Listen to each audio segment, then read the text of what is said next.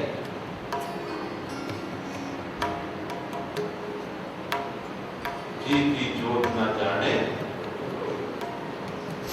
की करिए, असा आज सारे अभ्यास उसकी तरफ बदन सुनने हैं और सीखने हैं। पहला अभ्यास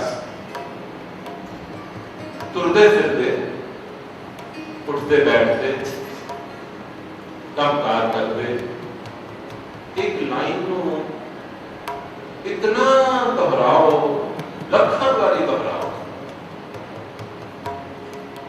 लखन वाली दोहराओ, ताकि दोहराउंदे वो ख्याल साढ़े अंदर लखा करोड़ा ख्याल हैं और उन्होंने ख्यालों नालों भी बड़ा बन जाए। इतना ज्यादा वो ख्याल वध है कि आम ख्याल ਉਹਦੇ ਵਿੱਚ ਹੀ ਸਮਾ ਜਾਣ। ਉਹ ਕਿਹੜਾ ख्याल है?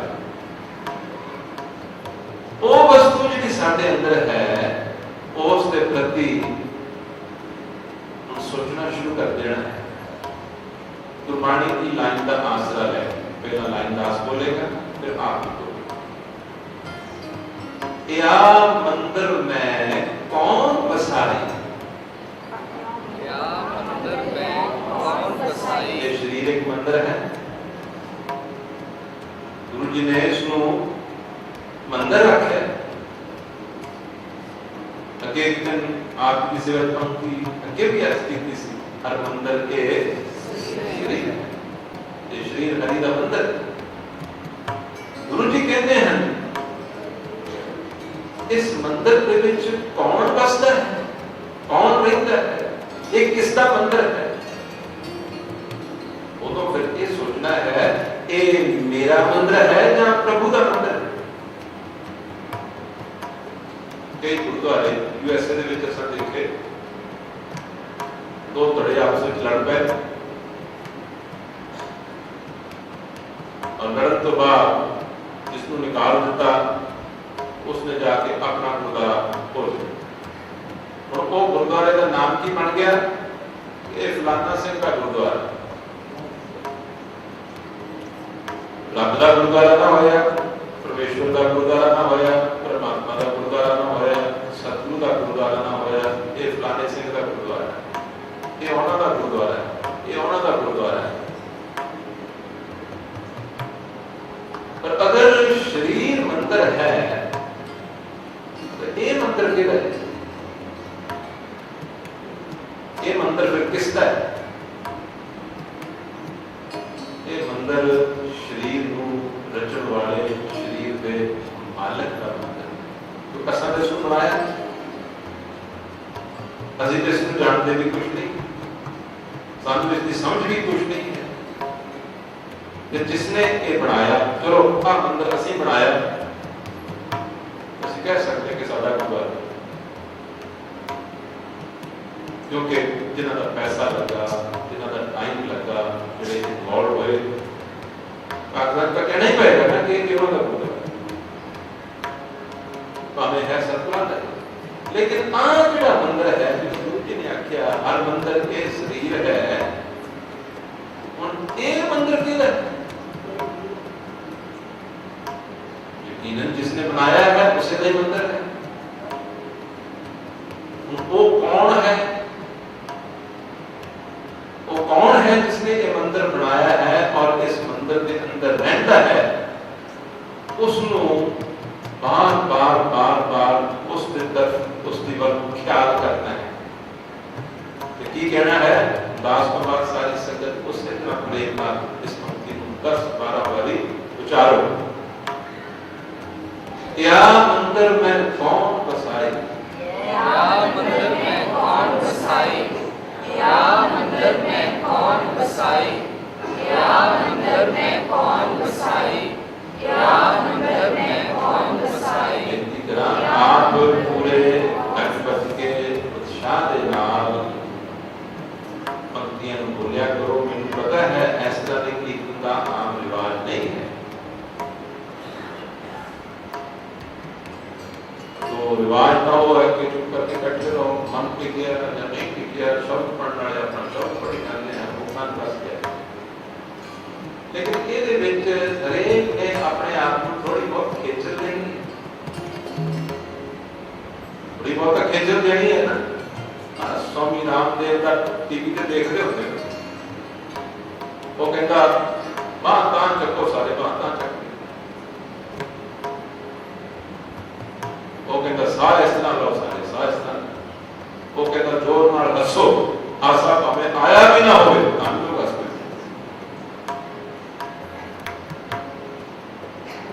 ये गल है भी असीं तां गुरु नानक देव जी की बाणी की पंक्ति कहण नूं कह रहे हैं, क्योंकि आदत नहीं, सुभाव नहीं इस तरह सत्संग करन दा, इस करके असीं मध्यम जय हो ऐसियां पंक्तियां हैं जिन्हां की दुनिया भर की दौलत हीरे मोती इकट्ठे करके रखते जाने, इन्हां की कीमत नहीं पै सकती, क्योंकि ये पंक्तियां साडा ध्यान डायरेक्टली परमात्मा की तरफ ले जा रही है।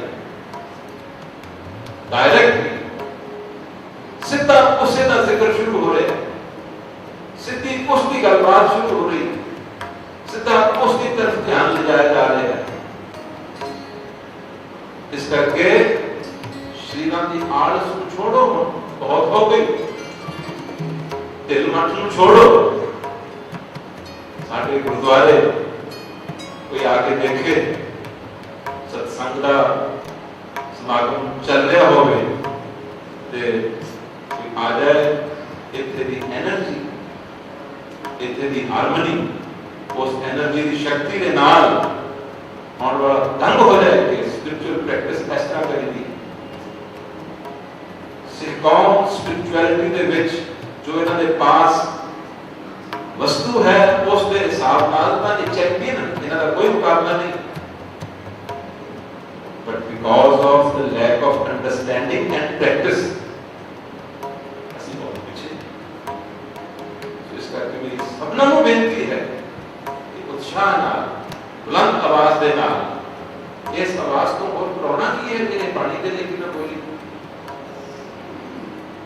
और बोलो, या मंदिर में कौन बसाई, या मंदिर में कौन बसाई, या मंदिर में कौन बसाई, या मंदिर में कौन बसाई, या मंदिर में कौन बसाई, या मंदिर में कौन बसाई, या मंदिर में कौन बसाई, या मंदिर में कौन बसाई, या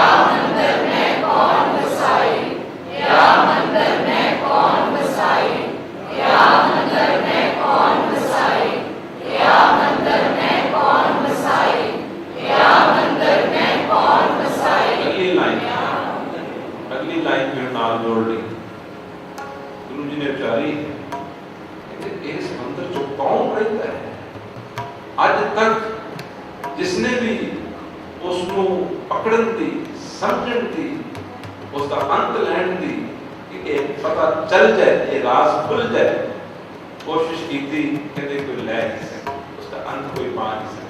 ਅਗਲੀ ਲਾइन के नाल जोड़ या अंदर में कौन बसाई जांका अंत ना को पाए।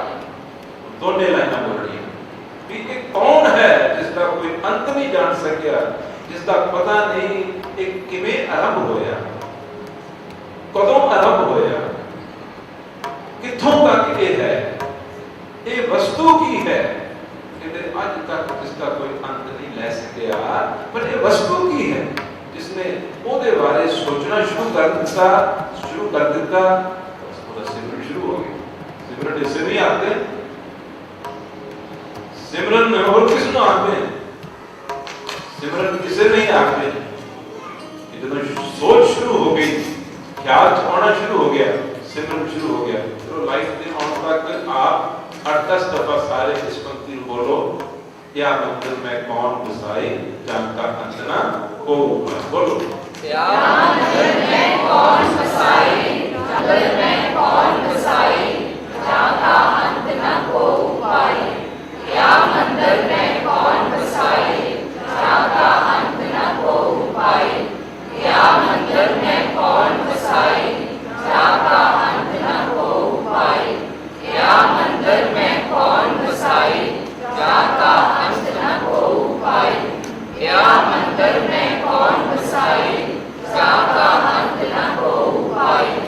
या मंदिर में कौन बसाई, जांका अंत न को पाई। या मंदिर में कौन बसाई, जांका अंत न को पाई। या मंदिर में कौन बसाई, जांका अंत न को पाई। या मंदिर में कौन बसाई, जांका अंत न को पाई। या मंदिर में कौन बसाई, जांका अंत न को पाई। या मंदिर में कौन बसाई, जांका अंत न को पाई। इस तरह गुरबाणी दे विचों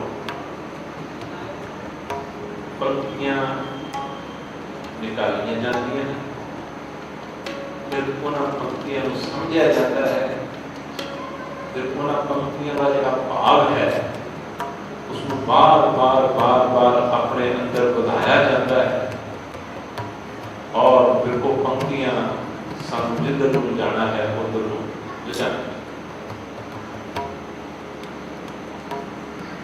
सो असीं आप जान चुके हो कि किस चीज की विचार पिछले 2 दिन तो कर रहे हैं। आज तीसरा दिन, ये जी वस्तु है साढ़े अंदर, जी दीदी नहीं हाथ च पकड़ी नहीं जा सकती, पता ही नहीं है कितों आती है, कितने चले जाती है, कदों ये आरंभ हुई, किसने इसको बनाया, इसका कुछ पता नहीं। ख्याल इधर रखो, एकाग्रता के नाल सुनो। अगर इसको शब्दां दे विच कहना होवे कि ये की है, अगर इसको लिख के या बोल के शब्दां च कहना होवे कि ये की चीज है, ता गुरु नानक साहब महाराज ने लिखा है इसको गुरु नानक साहब महाराज ने लिखे। इसके मुतल्लिक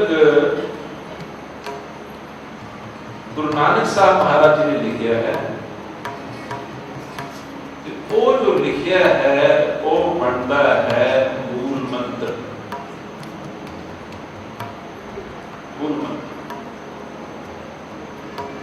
मूल मंत्र के विच उन्होंने इसको पूरे का पूरा लिख दिता है। अगर आत्मा को लिखना चाहिए, रूह को लिखना चाहिए ताकि पढ़ सकिए, तब वो बनता है मूल मंत्र।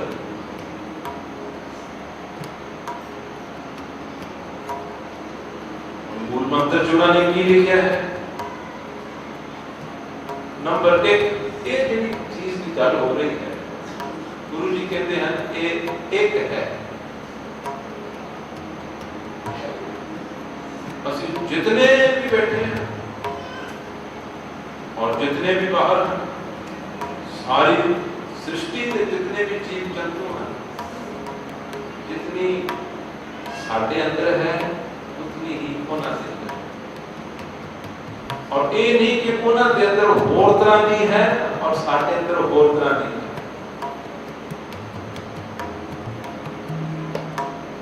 एक ही चीज दे नाल ये सारी की सारी रचना जिहड़ी है वो खड़ोती हुई है, सबना च एक है। जिवें साधारण तौर पर समझिए एक हार होता है, हार दे विच फुल्लां दा साइज अलग अलग हो सकता है,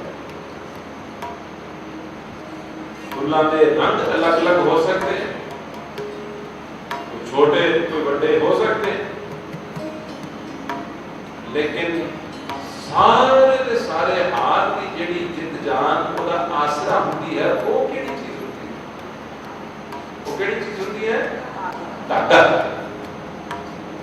चाहे लाल रंग दे फुल चों दी गुजरदा होवे, चाहे पीले रंग दे फुल चों दी गुजरदा होवे, चाहे चिट्टे रंग दे फुल दे विचों दी गुजरदा होवे, धागा एक ही रहता है।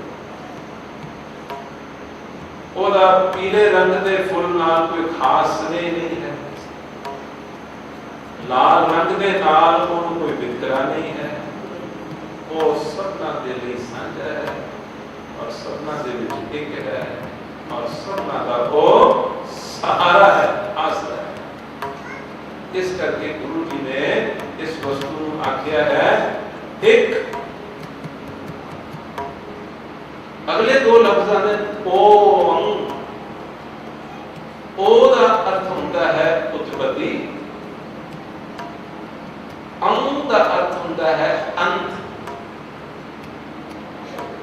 कार का अर्थ होता है कंटिन्यूएशन, लगातार जारी।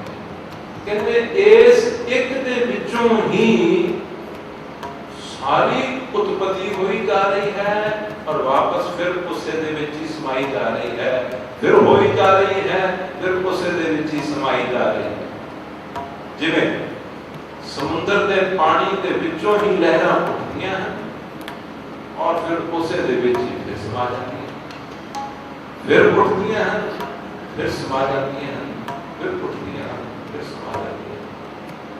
कहते ये जिहड़ी आत्मा है, ये रूह है, इस दे विचों ही ये सारे आकार, नदियां, नाले, दरख्त, जंगल, पत्थर, पशु, पंछी, कीड़े, मकोड़े, जीव जंतु, जानवर जो भी है, कहते ये एक दे विचों ही पैदा होई जा रहे हैं और इस दे विच ही वो वापस फिर लीन होई जा रहे हैं और ये सिलसिला कहते लगातार अखंड चल रहे हैं। एक दे बंद नहीं, ये आत्मा दे बारे लिखा गया है एक ओंकार सत। कहते इसका नाम की है, इसका नाम की है, इसका नाम है कि ये सदैव है, हमेशा नहीं है। जिहड़ी चीज हमेशा नहीं होवे उसको सत आखदे, जिहड़ी चीज कदे होवे तो फिर कदे खत्म हो जाए वो सत नहीं। आज सारे शरीर हैं, किसी दिन नहीं, आज हैं, किसी दिन फिर नहीं हो जाए, ये सत नहीं। आज सारे संबंध हैं, किसी दिन नहीं सन, आज हैं, किसी दिन फिर खत्म हो जाए, ये सत। जिहड़ी चीज अटल होवे, अटल होवे उसको कहते हैं सत। इसका अर्थ कोई सेवन नहीं है, सत का अर्थ सेवन नहीं है, सत का अर्थ है जो हमेशा तो है, हमेशा ही रहेगा, जो अटल है उसको आखते सत। तो गुरु जी कहते इसका नाम की है, इसका नाम तुम्हें नहीं जिवें असं सतनाम कह देते हैं, किसी फलानी का नाम रख देते हैं, सतनाम सिंह, सतनाम कौर। इस तरह ये सतनाम इतना नहीं है, कहते ਇਹਦਾ नाम की है कि ये हमेशा के वास्ते है, ये अटल है, ये अमर है। ये नाम करता। अगर ये अंदर है, चोर के अंदर ये ना होवे तो चोर चोरी नहीं कर सकता, साधु के अंदर ये ना होवे तो वो परोपकार नहीं कर सकता। यानी इस तो बिना कुछ भी नहीं किया जा सकता, ना चंगा ना माड़ा। चंगा करने लिए भी ये अंदर होना जरूरी है, माड़ा करने लिए भी ये अंदर होना जरूरी है। पाप इस तो बिना कुछ भी नहीं हो सकता। चॉइस साडी अपनी है, असली इस दे बदौलत की करना चाहते। साडे पास ये शक्ति है, ये शक्ति साडे अंदर है, और उस शक्ति के नाल जो करना चाहो उसकी अकाल को वाहिगुरू ने सानू स्वतंत्रता दी। बात उसको ब्लेम ना करना, उसको ब्लेम नहीं करना कि कौन करवाया। वो सोच भी बुद्धि दी गई है, ज्ञान दिता गया है, मत दी गई है कि आप करो, आप ना करो। लेकिन ये जी वस्तु है आत्मा, जो किसी के अंदर है, वो चोर भी बन सकता है, वो संत भी बन सकता है, नेकी भी कर सकता है, बदी भी कर सकता है। पाप करता का भाव ये है कि इसको बिना कुछ भी नहीं हो सकता। जे ये है तो सब कुछ हो सकता है। करता पुरख। पुरख का अर्थ होता है मेल या फीमेल नहीं। पुरख का अर्थ मेल फीमेल नहीं। पुरख का अर्थ होता है जिसको सहारे की जरूरत नहीं। पुरख का भाव होता है जिसको सहारे की लोड़ नहीं। जिसम नू सहारे की लोड़ है, जिसम नू सहारे की लोड़ है। रूह तो बिना जिसम नहीं खलो सकता, लेकिन जिस्म तो बिना रूह कायम रह सकती है। तो इस करके इसमें आख्या है पुरख।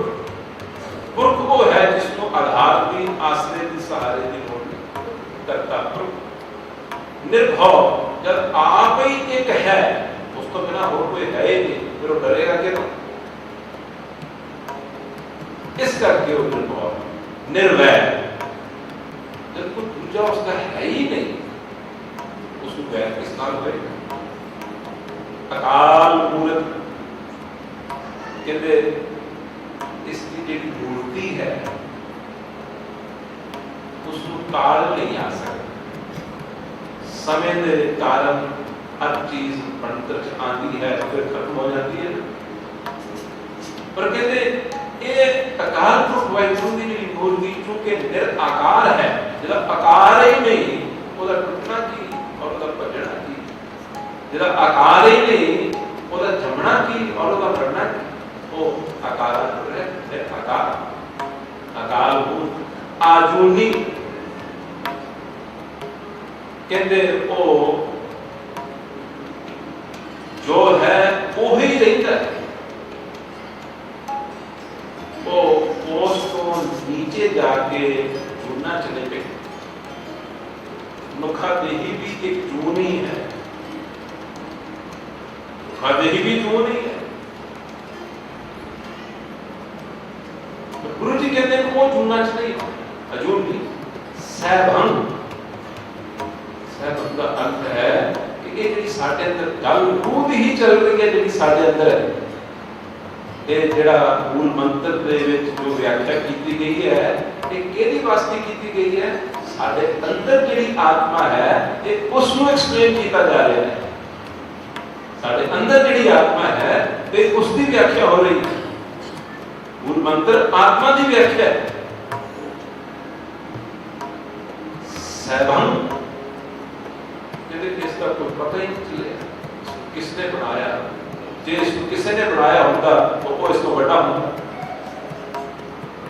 और जे किसी होर ने इसको बनाया होंदा तो चाहता तो इसको खत्म भी कर सकता सी।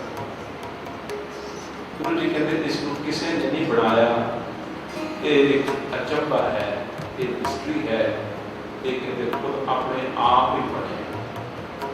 बस इतने जाके अकल जी दिमाग से जाना शुरू हो जाती है, अकल दंग होना शुरू हो जाती है, अकल जी है सुन होना शुरू हो जाती है, ये शांत होना शुरू हो जाती है, ये अस्थिरता के नाल भरना शुरू हो जाती है।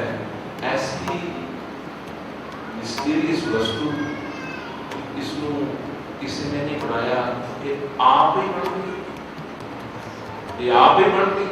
और जब ये नहीं बनी सी उदों की सी, मतलब उदों कोई होर होएगा। गुरु जी कहते को कोई ऐसा समा नहीं सी जो ये नहीं सी।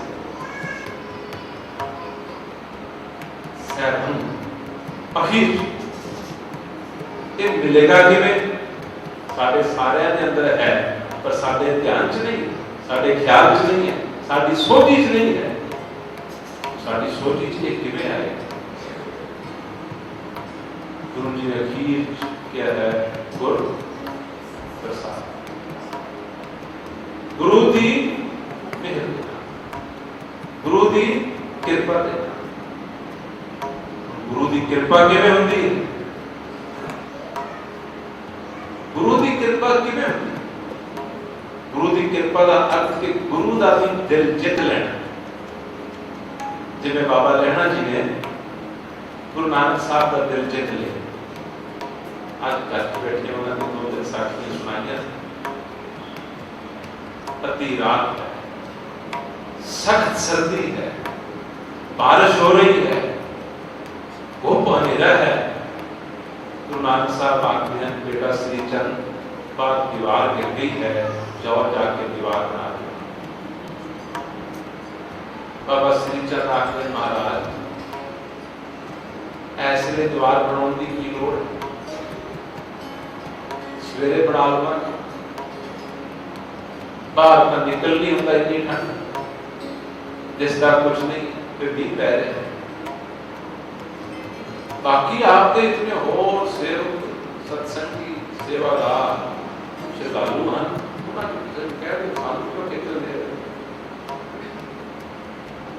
यही गल गुरु जी ने बाबा लक्ष्मीदास को आखी, उन्होंने जवाब भी इतना ही दिता।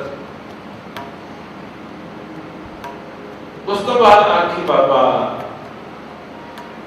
लैना जी को, पुरखा उठो दीवार बनाओ, दीवार गिर गई। उन्होंने दलील नहीं वरती, वो बुद्धि तो भी अगान लग गए सन, दलील तो भी अगान लग गए सन। ये अकाल पुरख वाहिगुरू की जोत रूह ये साढ़े अंदर है, और इस तक पहुंचने लिए दलील तो भी अगान जाना, लॉजिक एंड रैशनैलिटी तो भी अगान जाना। क्योंकि लॉजिक रैशनैलिटी नाल तो श्री चंद जी भी लक्ष्मीदास जी भी ठीक कह रहे सन कि हुणे ही रात, हुणे अद्धी रात में दीवार बनानी, सवेरे बन जाए। तो गुरमत की कमाई दलील तो भी, दलील तक भी अपना है, लेकिन दलील तो अगान भी करना है। तो जो दलील तो आगे चले गया, इसका अर्थ उसने अपनी अकल को भी टुकड़े टुकड़े कर दिए, ਉਹਨੂੰ भी गुरु चरणों ਦੇ ਵਿੱਚ समर्पण कर दिता, ਉਹਨੂੰ भी गुरु चरणों की भेंट चाढ़ दिता अपनी अकल। गुरु जी कहते हैं इस वस्तु की प्राप्ति जिहड़ी है वो किवें हुंदी है? गुरु प्रसाद का, गुरु की कृपा का। ते गुरु की कृपा किवें हुंदी है? वो मैं बाणी चों आपको लाइन सुना देनी है, और कहानी भी है, ताकि सन एक लाइन दे विच ही जवाब मिल जाए और याद रहे कि गुरु की कृपा ऐदा हुंदी हुंदी। सुनो पंक्ति फिर आखियो। गुरु जी कहते हैं सो जन ऐसा मैं मन पावे, बोलो सो जन ऐसा मैं मन पावे, सो जन ऐसा मैं मन पावे, सो जन ऐसा मैं मन पावे, सो जन ऐसा मैं मन पावे, सो जन ऐसा मैं मन पावे,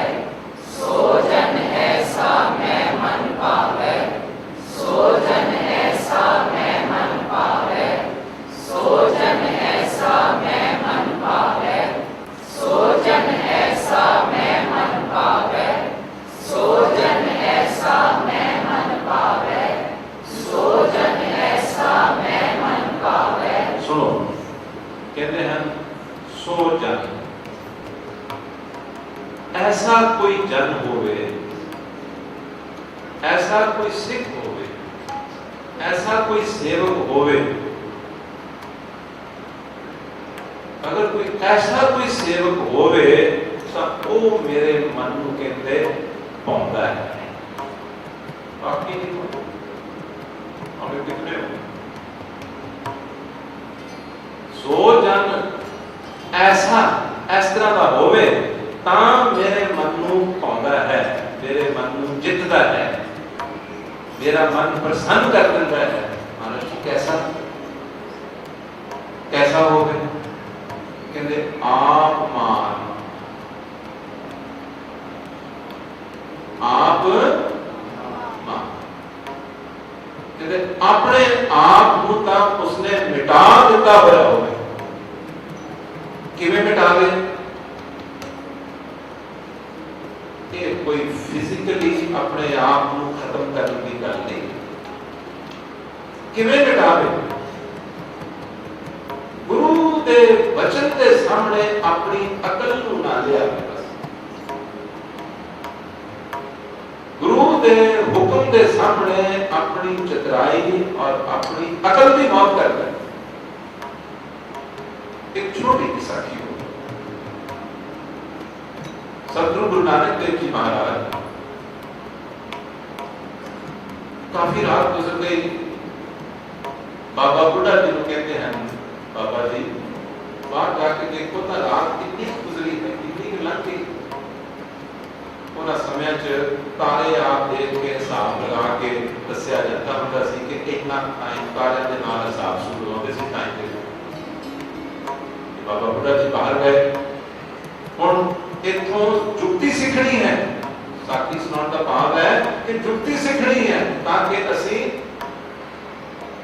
एक आत्मा के मंडल तक पहुंच सके, गुरु को पा जाए। ये जुक्ति सीखनी है इन्हां मिसालां चों। बाबा जी आखते हैं बाबा बुढ़ा गुरु नानक देव जी कहते जाओ देखो रात कितनी लंघ गई।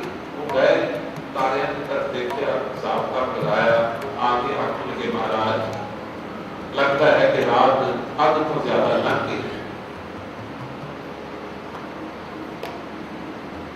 गुरु नानक देव जी बाबा लैना जी महाराज उठा, तुसी भी जाके देखो तो एक बार रात कितनी रहती है, कितनी लग गई है, देख के आके दसो।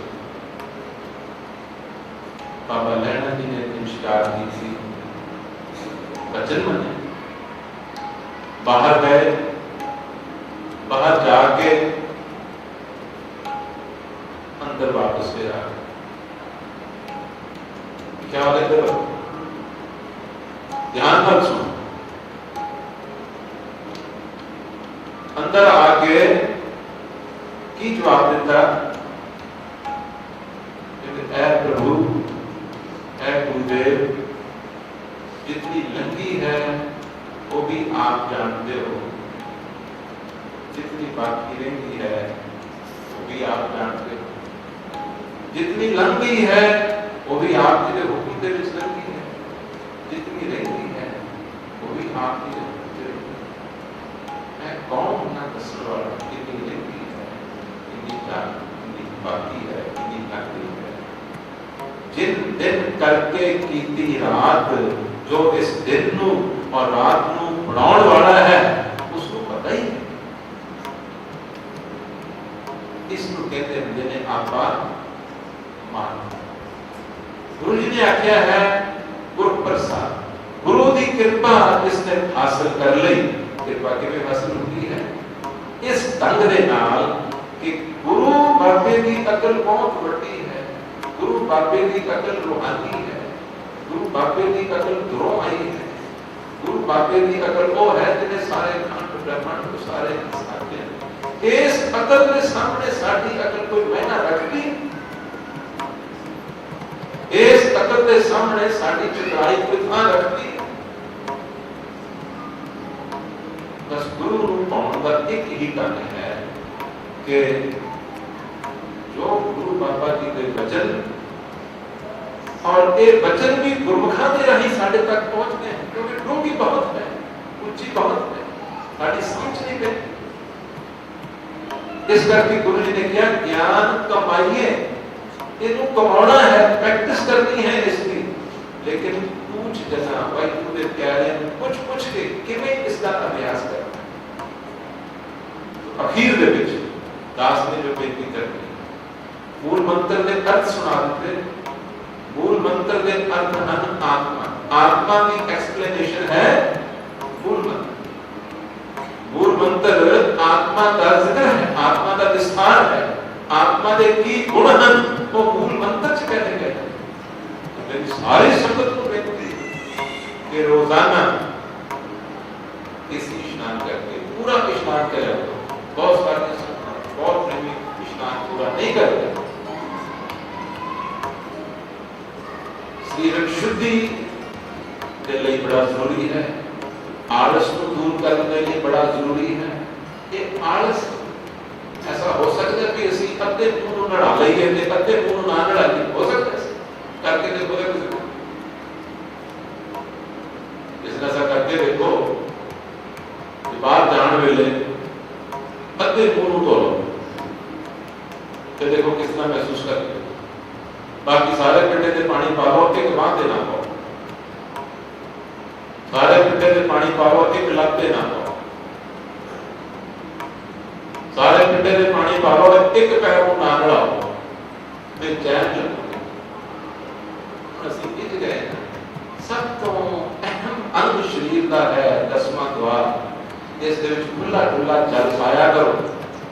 ਸ਼ੰਭੂ ਹਰ ਰੋਜ਼ ਲਾਓ ਨਾ ਲਾਓ ਕੋਈ ਗੱਲ, ਪਰ ਖੁੱਲਾ ਡੁੱਲਾ ਜਲ ਜਿਹੜਾ ਹੈ ਦਸਵੇਂ ਦੁਆਰ 'ਚ ਪਾਉਣਾ ਚਾਹੀਦਾ, ਤਾਜ਼ਗੀ ਆਉਂਦੀ ਹੈ। ਪੂਰਾ ਇਸ਼ਨਾਨ ਕਰਕੇ ਇਹ ਨਹੀਂ ਕਿ ਜਿਹੜੇ ਕੱਪੜਿਆਂ ਦੀ ਰਾਤ ਭਰ ਸੁੱਤੇ ਸੀ ਉਹੀ ਪਾ ਲਏ, ਨਹੀਂ, ਉਸ ਵੇਲੇ ਸ਼ੁੱਧ ਜੋੜਾ ਪਾਉਣਾ ਅੰਮ੍ਰਿਤ ਦੇ ਨਾਲ ਇਸ਼ਨਾਨ ਕਰਕੇ शुद्ध जोड़ा पा के वातावरण बनाने लिए धूप हाथ लगा लो, अगरबत्ती लगा लो, एरोमा थेरेपी लगा लो, वो लगा के फिर पंचमाला मूल मंत्र दिया हर रोजाना। गुरु का कोई मंत्र एक मूल मंत्र है, वैकुंठ शब्द का एक मूल मंत्र, दोनों ही एक समान, दोनों का ही फल एक है, दोनों ही कौशिक आत्मा परमात्मा की गल कर रहे हैं। तो सारी संगत को बेनती है अभ्यास की करना है। एक तरह की पहली पंक्तियां सीधी मंदिर में कौन बसाई, उठ के बैठ के इन्हें बोलते रहते, ये कौन है इस मंदिर से, ये सोचते रहते। और ओदे वास्ते एक मूल मंत्र लिखा है, ये कौन है, एक है, अमर है, वो करता है, उसको किसी सहारे की लोड़ नहीं, वो साढ़े अंदर ऐसी चीज है जिन्हें आप गुण है। हर रोजाना पंचमाला मूल मंत्र किया, एक पूजनीय संत महाराज जी, राणा साहब वाले बाबा जी इस तरह संतां को करवाया करते थे। दिन नोट कर लो, डेट नोट कर लो, 108 घंटे की माला 5 रोज करो। और कई दफा टाइम पे करके मंडे दिया संडे की को टाइम नहीं हो सकती, तो सवेरे कर लो, दिन सवेरे कर लो, तो रात को कर लो। ये आपको अपने कन्वीनियंस के लिहाज नाल ये डिसाइड कर लो, लेकिन नेम के नाल पंचमाला का पाठ जिहड़ा है ये भजन बनेगा, ये जाप बनेगा, ये सिमरन बनेगा। डेट एंड टारगेट सेट करके ये जो महापुरुषों तो सुनिया जिवें को करवाउंदे होंदे संत प्रेमियां, उसी तरह आप दस रहे हैं कि वो कहते हैं 1.25 लाख का टारगेट रख लो। 108 की माला होती है, 540 का बरताना हो जाएगा। गिनती का कोई मतलब नहीं, लेकिन कोई ना कोई टारगेट रख के डिसिप्लिन के नाल अभ्यास हो जाता है। इतना करना ही करना, नहीं तो मन ये आलसी होकर छोड़ देता है। 1.25 लाख हो गई, उस दिन अरदास करके प्रसाद करके हुक्मनामा लेके शुक्राना करके फिर शुरू कर। फिर जब पूरी हो जाए फिर इसी तरह अरदास करके शुक्राना करके प्रसाद करके लंगर आप बरता के फिर शुरू कर। इसनों एक बारी नहीं कई साल तक लगातार करी चलो। और जिस मंत्र को बार बार बार बार बार बार जपया जाए वो तो सिद्ध आ जाया करती है, वो सिद्ध हो जाता है, उसकी बरकत आ जाती है और वो उसके सारे गुण उस मंत्र दे इंसान के अंदर पैदा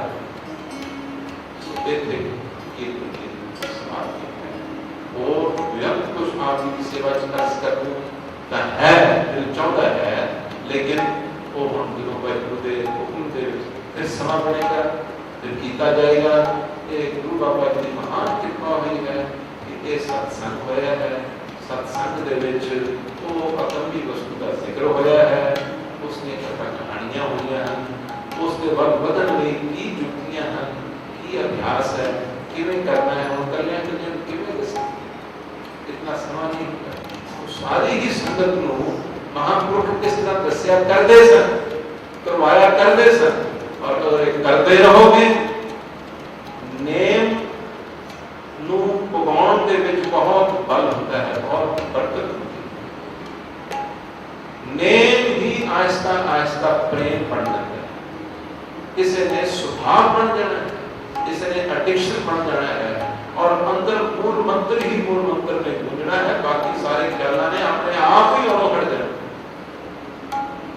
इतनी सेवा प्रवान करनी, इतनी संस्था का, इतने प्रबंधक साहिबान का बहुत बहुत शुक्रगुजार हाँ जिन्होंने ये साढ़े सारे के वास्ते सत्संग का ये महान यज्ञ जो है वो सबब बनाया और जिन्होंने पुरखा ने सरदार गुरविंदर सिंह जी उनका सारा परिवार जिन्होंने महाराज जी की सेवा का मौका बख्शिया दरम्यान के विचोले होकर जिन्होंने ये सारी बनवाई। वाहिगुरु कृपा करे उन्होंने सारे परिवार के सिर पर मेहर कराया रखे, उन्होंने अपनी बख्शिश करे, उसकी नाम की दात बख्शे ताकि इसी तरह के समागम को और रखते रहें, करवाते रहें। हो सकता है कीर्तन करने दासा तो व्यर्थ बुला चुका हो गया हो गया, उन्होंने गुरु बाबा जी के चरणों में क्षमा है। आओ हम प्रेम ਨਾਲ उस पंक्ति को कह के फिर कीर्तन की समाप्ति है। अंसा मार्च पढ़ा जाएगा, इस करके साथ संगत को बेनती है रोज तक तरफों को उठ आए बैठे रहे रोजा